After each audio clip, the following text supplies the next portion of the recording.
माता की जय, भारत माता की जय, इनकलाब जिंदाबाद, इनकलाब जिंदाबाद, वंदे मातरम, वंदे मातरम, आवाज दो, आवाज दो।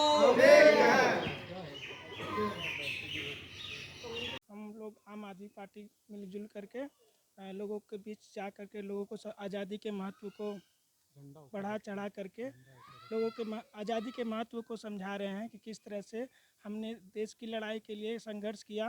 बहुत सारे युवाओं ने अपने बलिदान दिए और उसी तरह हम लोगों को मिल करके फिर से एक बार संघर्ष करना है और लड़ के नहीं पढ़ के जो है आज़ादी को अपने अधिकार को प्राप्त करना है। हमें अपने भुखमरी से आज़ादी चाहिए, हमें रोज़गार चाहिए, हमें शिक्षा चाहिए। पढ़ाई, बेहतर पढ़ाई के माध्यम से हम लोग लड़ाई लड़ेंगे, ना कि लड़ेंगे। लड़ने से हम बर्बाद हो जाएंगे, पढ़ने से हम लोग आबाद हो जाएंगे। इसलिए हम आम आदमी पार्टी का भी लक्ष्य है शिक्षा और हेल्थ, ये दो चीज़ पे ही फोकस कर रहे हैं हम लोग। तो हम चाहते हैं कि सब मिल के पढ़े, समाज के अंतिम व्यक्ति तक जो है पढ़ा शिक्षा को अपनाएं और अपने अंधकार को मिटाएं जो और आगे बढ़े और देश की प्रगति, समाज की प्रगति के लिए शिक्षा के महत्व को समझे। और इसी के साथ मैं अब अपने वचन को विराम देता हूँ। सुभाष जी, आप कुछ कहना चाहेंगे? साथियों, आज हम लोग आज़ादी के 77वें वर्षगांठ मना रहे हैं और जिस तरह से गांधी जी ने 1942 में कहा था भारत अंग्रेजों भारत छोड़ो, तो उसी तरह से आज हमारे देश में भी सेम सरकार बैठी हुई है सेंट्रल में, जो कि तानाशाही की है। ना तो वो एक तरफ कहती है बेटी पढ़ाओ बेटी बचाओ और एक तरफ होता है कि बेटी के साथ अत्याचार। आज मणिपुर में जो घटना हुई बहुत ही शर्मनाक घटना है।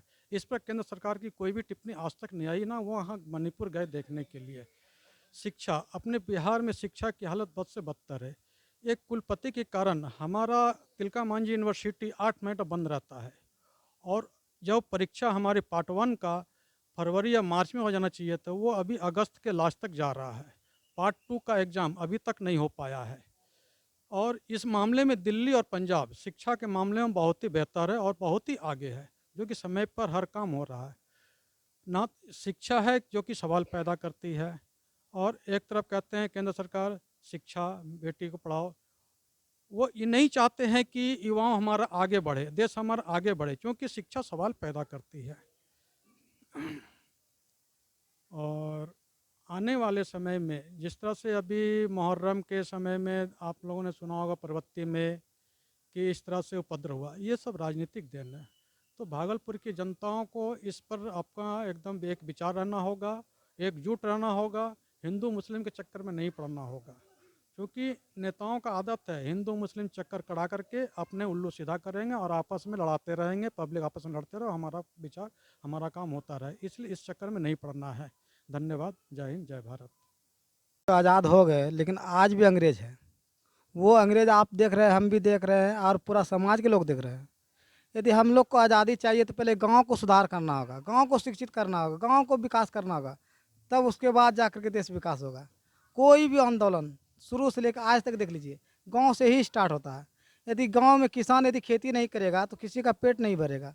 यदि गांव के लोग यदि मजदूरी नहीं करेंगे तो किसी का मकान नहीं बनेगा।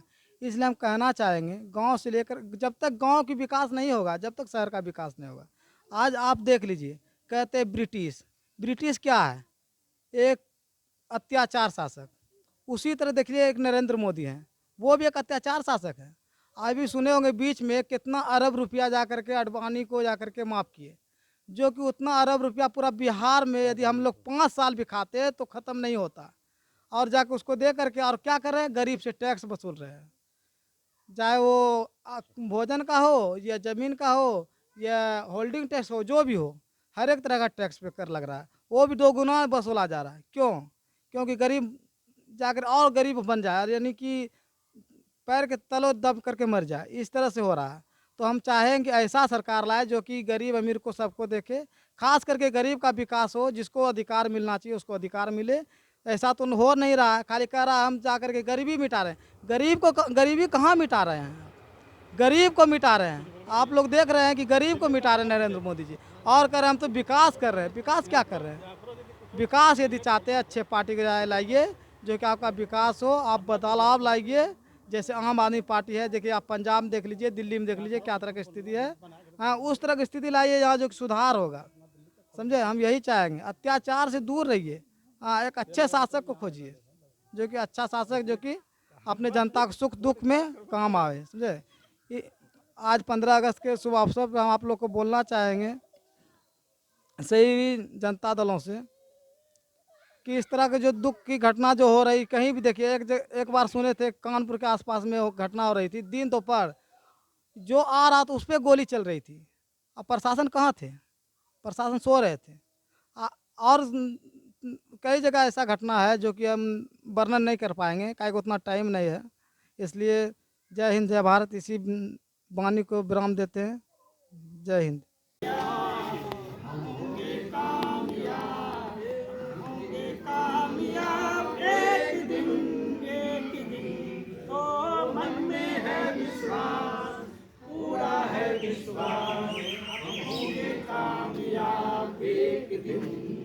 हम होंगे कामयाब, हम होंगे कामयाब, हम होंगे कामयाब एक दिन। ओ मन में है विश्वास, पूरा है विश्वास, हम होंगे कामयाब एक दिन। वंदे मातरम। भारत माता की जय, भारत माता की जय। इनकलाब जिंदाबाद, आवाज दो, आवाज दो। आम आदमी पार्टी जिंदाबाद, आम आदमी पार्टी जिंदाबाद। केजरीवाल जिंदाबाद, केजरीवाल जिंदाबाद। निकलो घर मकानों से, जंग लड़ो बेईमानों से, जंग लड़ो बेईमानों से, निकलो घर मकानों से, जंग लड़ो बेईमानों से। पहले लड़े थे गोरों से, अब लड़ेंगे चोरों से, सारे लड़े थे गोरों से, अब लड़ेंगे चोरों से, सारे लड़े थे गोरों से, अब लड़ेंगे चोरों से। इस बार चलेगी झाड़ू, इस बार चलेगी झाड़ू, इस बार चलेगी झाड़ू। अब की बार केजरीवाल, अब की बार केजरीवाल, अब की बार केजरीवाल, अब की बार केजरीवाल। सीखेंगे, एकजुट होएंगे, आवाज उठाएंगे, ठीक है, तभी तो अपने अधिकार के लिए लड़ेंगे। तो लोग इकट्ठा होने नहीं चाहते, वो कोने में, वो कोने में अपने अपने में सब मर रहे, कोई भूख से मर रहे, कोई दुख से मर रहे, कई कई परेशानी सबके जीवन में। सब इकट्ठा होइएगा, अपना अपना दुख दर्द लोगों को शेयर कीजिए, तभी तो काम होगा। तो एकता में ताकत है। एक और कहावत है कि आज गरीबी गरीबी को जन्म दे रही है, गरीब लोग और गरीब हो रहा है, कई पीढ़ी चलता चला आ रहा है। अब तो लोग अपना संस्कृति समझिए कि हम गरीब है तो गरीबे रहेंगे, लेकिन ऐसा नहीं है। तो आप लोग अपने बच्चे लोग को पढ़ाइए लिखाइए अच्छा से, कल जाके वो आवाज उठाएगा, सरकार से अपने अधिकार को मांगेगा, ठीक है, है कि नहीं। तो सब मिलकर इकट्ठा होवे, सब मिलकर उसके बाद आवाज उठाएंगे। किसके द्वारा? लड़ेंगे नहीं आपस में, नहीं किसी से लड़ाई करेंगे, उसको हम लोग पढ़ाई के द्वारा पढ़ाई से लड़ाई करेंगे। कैसे पढ़े लड़वे? पढ़ाई से। पढ़वे तो हम लोग बुद्धि खुलते कि नहीं? तो बुद्धि खुलते तो हम लोग अधिकार के लिए लड़वे। किससे लड़वे? सरकार से। किससे लड़वे? अपना गोतिया से नहीं लड़वे, मोहल्ले वाले से नहीं लड़वे, सरकार से लड़वे कि हमारा खाना दो, हमारा मकान दो। कुछ की नहीं मिलता, हमारा अधिकार है बोलना, तो ये हमारा अधिकार है। हमारा खाना दो, हमारा रोटी दो, हमारा मकान दो, हमारा कपड़ा दो, ठीक है, हमारा रोजगार दो। तो कोई इकट्ठे नहीं है, कोई अपना आवाजें ना उठावे। तो मुखिया जी के पास आवे कि ग्रामीण रोजगार योजना वो अपने खा जाए, ऊपर में आवे डीएम साहब के साथ प्रधानमंत्री ग्राम योजना, प्रधानमंत्री मकान योजना, बहुत सारा योजना है जो कि गरीब के कल्याण के लिए। तो ऊपर वाला आदमी लोग सब खा जाए, ऊपर से 1 रुपया आवे है और यहाँ में कितना पहुँचे, 8 आना 4 आना पहुँच लो, वो खा तो सब इकट्ठा होगी तब ना।